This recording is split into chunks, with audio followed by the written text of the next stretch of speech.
Very fun moment during the Bill Burr Monday morning podcast, which apparently is also released on Thursdays, but no quibbles there in terms of his schedule. I get it as somebody who has to contend a little bit with that. So Bill Burr, let's put this tear sheet up on the screen. Absolutely hilarious. Savages CNN as un-American pieces of fill in the blank who want Trump for ratings. True. And yeah, first of all, fact check, true. I've seen this passed around all over the internet to hilarious response. Let's take a listen to Bill in his own words because it's just too damn good.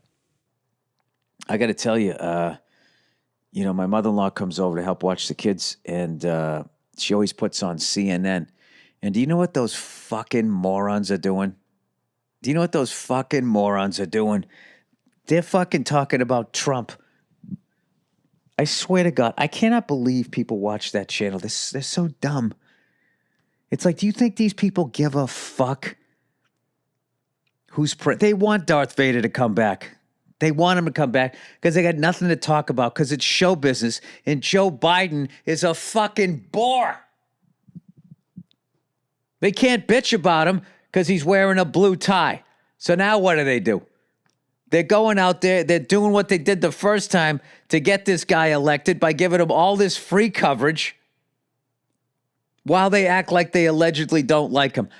I don't buy it. They're a corporate news channel, and they're fucking treasonous, un-American pieces of shit, just like Fox News, MSNBC, just like all of them.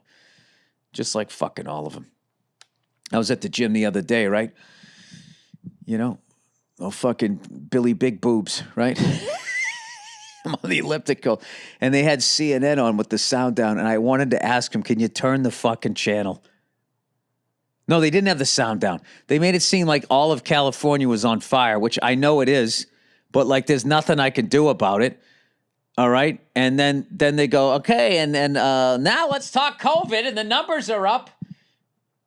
It's just like, what is their fucking deal on those channels?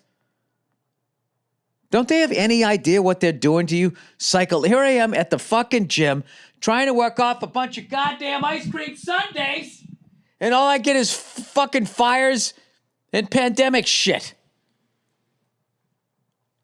You can't fucking, how about a positive story? I swear to God, if I ran a 24-hour news network, our brand would be, we give you two bad, but we still give you one good.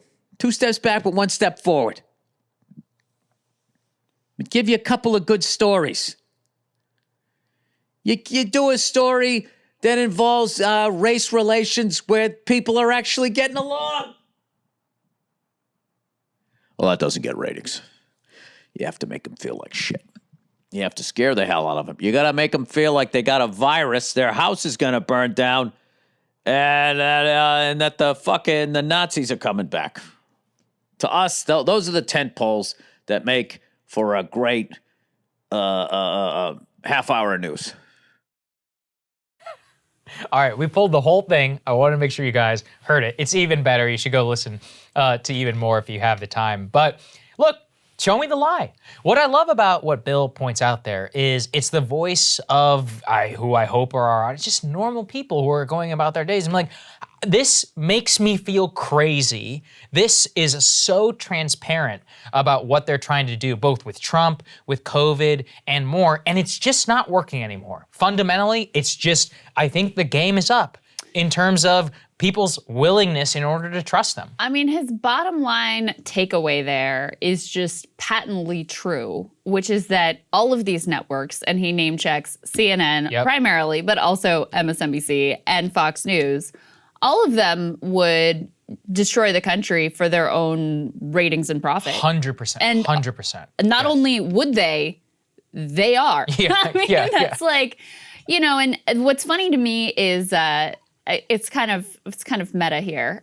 Fox News picked up this story because they love the part about him trashing CNN, right? But what's his primary critique of CNN is like, you all gave us this lunatic Trump. Like, it's thanks to you that we have this moron in office. And now you're going right back to doing the same thing, pumping him up again. So that whole narrative is very inconvenient for Fox. But they covered it anyway because they know it's going to get a lot of clicks and their audience going to like the headline on it. So again, it's all just for whatever they think is going to get views.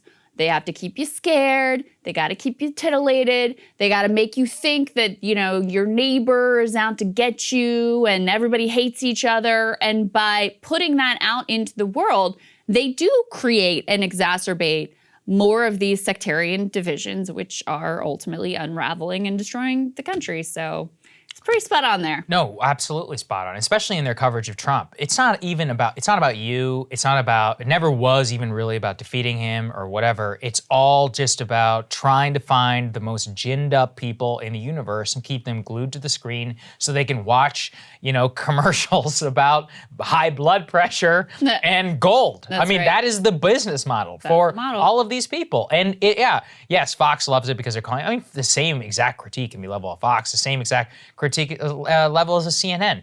Every single one of them is trafficking in fear porn constantly in order to get people ginned up for their own purposes. And he's right in that they don't care about the country whatsoever. And you know what? We, you know, at this show, we actually do often do not even necessarily feel-good segments, because I do think that people misread that. It's not that people want to do a feel-good segment. What they want to do is have a segment where people say, what is actually going on? I hear a lot about this. I hear a lot about that. What is actually happening here? Nobody over there can tell you. And I realize part of the reason why is because they have to keep you titillated the entire time. Right. They make their money by making sure you don't know what's going on, and so that they can cloud your eyes and just constantly feed you, you know, little snippets and bits and all this and just keep you coming back more. It's like addiction, really. It's almost like social media in a lot of ways. They were the original attention merchants, if you really want to take a look at it. Yeah, no, that's it. I mean, what they profit off of at this point, you know, it was the Cold War, then it was the War on Terror, now it's like this sectarian division where the other half of the country is the enemy. And I think that's what he's sort of reacting to, which isn't the experience that most people have in their daily lives as they're going about their business with their, you know, in their community or their town or their, you know, county and their state, whatever. Yes. Like, that's not the actual experience that they have. But you're told that these threats are looming and that they're just around the corner. And that's what is there to keep you tuned in. And frankly, it is treasonous. I mean, what they're doing is intentionally ripping the country apart for profit. They make a lot of money doing it. Yeah. I'm not going to say we do like feel-good stories, but what we really try not to do is to intentionally inflame and divide and make you think that the person who is different from you, who looks at things differently, is like evil and gonna destroy your way of life. I think it was maybe one of the more revealing pieces of information we got recently about just how profitable Trump derangement was for the news industry. Right. It was with The Atlantic.